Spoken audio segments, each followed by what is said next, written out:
মানুষ, গোটা বিশ্বের প্রিয় মানুষ আল্লামা দেলোয়ার হোসেন সাঈদী রাহিমাহুল্লাহর কলিজার টুকরা শামীম সাঈদী, কথা বলেন ঠিক কিনা? মুসলমান আরো আসতে পারেন ঠিক কিনা? তারে পেয়ে আপনারা খুশি না বেজার? আর একটু আসতে বলেন খুশি না বেজার? মাহফিল চলবে, সবাই বলেন চলবে। আখিরি মোনাজাত করে এখান থেকে যাব, রাজি আছে আপনারা? কারা কারা রাজি আছেন? আল্লাহ তুমি দেখতেছো, হাতগুলা তুমি কবুল করো, বলে আমিন। আমার ভাইরা, আল্লাহ রাব্বুল আলামিন বলেন সূরা সফের ভিতরে, ইয়া আইয়ুহাল্লাযীনা আমানু হাল আদুল্লুকুম আলা তিজারাত। আল্লাহ পাক বলেন, ইয়া আইয়ুহাল্লাযীনা আমানু, হে ঈমানদাররা, হাল আদুল্লুকুম আলা তিজারাত, আমি কি তোমাদেরকে একটা ব্যবসার কথা বলবো না, যেই ব্যবসাটা যদি করতে পারো তুনজিকুম মিন আযাবিন আলীম, জাহান্নামের আযাব থেকে বাঁচাই দিবে কে? আল্লাহ পাক বলেন, তুমিনুনা বিল্লাহ,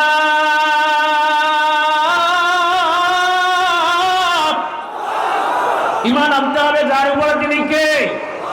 আল্লাহ পাক বলেন, তুমিনুনা বিল্লাহি ওয়া রাসূলিহি, আল্লাহর প্রতি ঈমান আনবে, রাসূলের প্রতি ঈমান আনবে, ওয়া তুজাহিদুনা ফি সাবিলিল্লাহ, আর সংগ্রাম করবে আল্লাহর জন্য। এই যদি তিনটা কাজ যদি তোমরা করতে পারো, আল্লাহ রাব্বুল আলামিন বলেন, তুনজিকুম মিন আযাবিন আলীম, আমি আল্লাহ তোমাদেরকে জাহান্নাম থেকে বাঁচায় দেব। জোরে জোরে বলেন সুবহানাল্লাহ। জাহান্নাম থেকে বাঁচাবার মানে কে? যে আমরা যদি পড়ে নিয়েছি কালেমা লা ইলাহা ইল্লাল্লাহু মুহাম্মাদুর, আমরা সবাই ঈমানদার, পড়েন আলহামদুলিল্লাহ। মুসলমান সবাই বলেন না আলহামদুলিল্লাহ। তুমিনুনা বিল্লাহি ওয়া রাসূলি, আল্লাহর প্রতি ঈমান এনেছি। আল্লাহ পাক বলেন, আমার প্রতি যারা ঈমান আনবে তাদের ঠিকানা হলো জান্নাত। ঠিকানা কোথায়? আল্লাহ পাক বলেন, ইয়া আইয়ুহাল্লাযীনা আমানু হাল আদুল্লুকুম আলা তিজারাত। এর ব্যাখ্যায় আল্লাহ আবার বললেন, আল্লাহ রাব্বুল আলামিন বলেন, হে ঈমানদারেরা, ইন্নাল্লাযীনা আমানু, নিশ্চয় যারা ঈমান আনে, ওয়া আমিলুস সলিহাত, যারা ভালো কাজ করে, কানাত লাহুম জান্নাতুল ফিরদাউসি নুজুলা, আল্লাহ পাক বলেন জান্নাত দেব। আজকে হাজার হাজার লক্ষ লক্ষ মানুষ, নারী আর পুরুষ যারাই আসছে, যারাই পড়ে নিয়েছে লা ইলাহা ইল্লাল্লাহু মুহাম্মাদুর রাসূলুল্লাহ, আমার আল্লাহ পাক বলেন এই কালেমা যারা বিশ্বাস করবে তাদের জন্য আমি আল্লাহ জান্নাতুল ফিরদাউস রেডি করে রেখেছি। কোন সুবহানাল্লাহ। আমার ভাইরা, আল্লাহ রাসূলের পথে, আল্লাহ রাসূলের ইসলামের পথে আমাদের জীবন দেওয়া লাগবে। আল্লাহ রাসূল যেভাবে দ্বীন কায়েমের জন্য, ইসলামের জন্য, কোরআনের জন্য আল্লাহ রাসূলের দাঁত মোবারক শহীদ হয়েছে, আজকে ইসলামী আন্দোলনের জামাত ইসলামী, ইসলামী ছাত্র শিবিরের অনেক দায়িত্বশীলকে হত্যা করা হয়েছে, ঠিক কিনা? শুধু তাই না, তারা ক্যাম্পাসে স্লোগান দিয়েছে সকাল বিকাল শিবির দাও, একটা দুইটা শিবির দাও, সকাল বিকাল নাস্তা পাওয়া, ঠিক কিনা? ওরা কি আজকে আছে? ওরা বলতো, আরে ছাত্র শিবির এমন কোন সংগঠন নয় যারে চাবায়া শেষ করা যাবে, ঠিক কিনা? চাবাইতে আসলে দাঁত ভেঙে যাবে, ঠিক কিনা? এই ইসলামী ছাত্র শিবির, জামাত ইসলামী এমন একটা সংগঠন, তারা খড়কুটো নয় যে ভেসে যাবে, ঠিক কিনা? আর আস্তে কোন, ঠিক কিনা? জামাত ইসলামীকে চাবাইতে গেলে দাঁত ভেঙে যাবে, শুধু দাঁত ভাঙবে না, পেট ফেটে যাবে, ঠিক কিনা?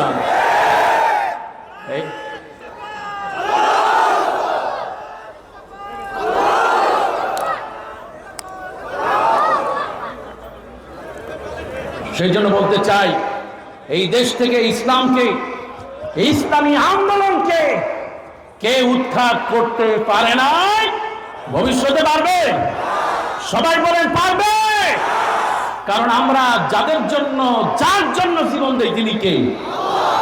আল্লাহর কাছে। সেই জন্য ভাইরা আমার, রাসূল যেভাবে চলেছেন, যেভাবে সালাত আদায় করেছেন, যেইভাবে তিনি সুন্নাহ পালন করেছেন, ওইভাবে যদি আমরা জীবন কাটাতে পারি, আর যদি সর্বক্ষণ আল্লাহর রাস্তায় জিহাদের তামান্না নিয়ে থাকতে পারি, জিহাদ নিয়ে আমার ভাই আলহাজ শামীম সাইদি কথা বলবেন ইনশাআল্লাহ।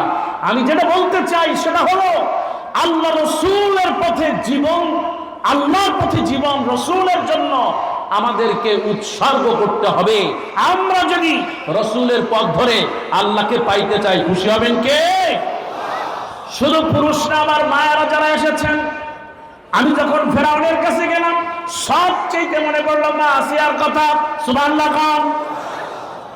এই ফেরাউনকে আমি 2 বার দেখলাম মিশরে। আহারে, আল্লাহ নবী বলেছেন আফদালুন নিসাই আহলিল জান্নাত, জান্নাতের শ্রেষ্ঠ রমণী হলো 4 জন। জোরে বলেন কয়জন? আল্লাহ নবী বলেন ওয়া মিনহুম, 1 নাম্বার হলো খাদিজা বিনতে খুয়াইলিদ, আল্লাহর নবীর স্ত্রী হযরত খাদিজা। 2 নম্বরে বিশ্ব নবী বললেন ওয়া মিনহুম আসিয়া ইমরাতা ফিরাউন, ফিরাউনের স্ত্রী হযরত আসিয়া। বিশ্ব নবী বললেন আর একজন হলেন মারিয়াম। আল্লাহর নবী আর একজনের কথা বললেন, তিনি আর কেউ নন, আল্লাহর নবীর মেয়ে হযরত ফাতেমা। ভাইরা আমার, শেষ করতে চাই, মায়েরা আমার, আল্লাহর নবী বলেছেন মা 4টি আমল করবা। ইজা সাল্লাতিল মাররাতু খামসা, একজন মা যখন 5 ওয়াক্ত নামাজ পড়বে, ওয়াসামাত শাহরাহা, আর রমজান মাসে রোজা রাখবে, ওয়াআতাত যাওজাহা, স্বামীর খেদমত করবে, ওয়াহাফাজাত ফারাজাহা, আর বিশ্বনবী বললেন যদি পর্দা করো, নিজের সত্যি তো রক্ষা করো। আল্লাহ নবী বলেন কিলা লাহু দুখিলিল জান্নাত, কিয়ামতের দিন বলা হবে জান্নাতের সব দরজা খুলে দাও, যেটা দিয়া মনে চায় ওই কুড়িগ্রামের মায়েরা জান্নাতে চলে যাবে। সুবহানাল্লাহ। আল্লাহর পথে, আল্লাহর মতে চলতে হবে ইনশাআল্লাহ। ওনারা এখন, রাষ্ট্রপতি এখন বলে যে আমার কাছে কোনো কাগজপত্র জমা দেয়নি। কথা কন ঠিক কিনা? ফেরাউনকে যখন আল্লাহ সুবায়, তখন কি তার আসন ছিল? যে স্ত্রী স্বামীর ঘর ছেড়ে পালায় যায়, ওই স্ত্রীকে আর তালাক দেওয়া লাগে? মুসলমান বলে লাগে? যেই স্বৈর শাসক খুনি হাসিনা 16টা বছর এই দেশে আয়না ঘরের মতো ঘর বানিয়ে হাজার হাজার মানুষকে, লক্ষ লক্ষ কর্মীদেরকে জুলুম করেছে, নির্যাতন করেছে, গ্রেফতার করেছে, পালিয়েছে, বাংলাদেশে তার খবর হবে না। কতটা দিচ্ছে না? ভিন্ন পথে, ভিন্ন মতে আবার যদি তাকে বাংলাদেশে ফিরায় নিয়ে আসতে মন চায় আপনাদের, তাহলে মনে রাখবেন এই দেশের জনগণ 71 দেখে নাই, এই দেশের জনগণ 14ই আগস্ট, 5ই আগস্টের বিজয় দেখেছে। আগামীতে বাংলাদেশে কোন যদি অপরাধ চলে, কোন জুলুম চলে, নির্যাতন চলে, ওদেরকে ফেরাউনের পরিণত হবে। দেখছে না? রাস্তাঘাট খুঁজে পাওয়া যাবে না। এখন তো ঘরের ভিতরে আছেন, তখন ঘরের ভিতরে পাবেন না। কতক্ষণ ঠিক কিনা? এই জন্য আমরা দাবি করছি, যদি চুপ্পু সাহেব, যদি লজ্জা থাকে, যদি লজ্জা থাকে আপনি পদত্যাগ করেন। দেখছে না? যদি আপনি আপনার মায়ের কুলাঙ্গার সন্তান না হন, এখনই আপনি পদত্যাগ করেন। দেখবেন আল্লাহর কাছে সাহায্য চাই। এই দেশ আল্লাহ দিয়েছেন, এদেশের পট পরিবর্তন করে দিয়েছেন। আপনারা জাতির পিতা উপাধি নিয়ে অনেক কিছু করেছেন, এই দেশে জাতির উপাধি দিয়া আর কিছু চলবে না। দেখতে না? আমরা প্রয়োজনে রক্ত দিয়েছি, আরো রক্ত দেব, জেলে গিয়েছি, আরো যাব, ফাঁসির দড়িতে ঝুলেছি, আরো ঝুলবো। তবু এই বাংলাদেশে কোন চ্যালেঞ্জকে সহ্য করবো না। কারা কারা যদি হাত তুলে দেখা।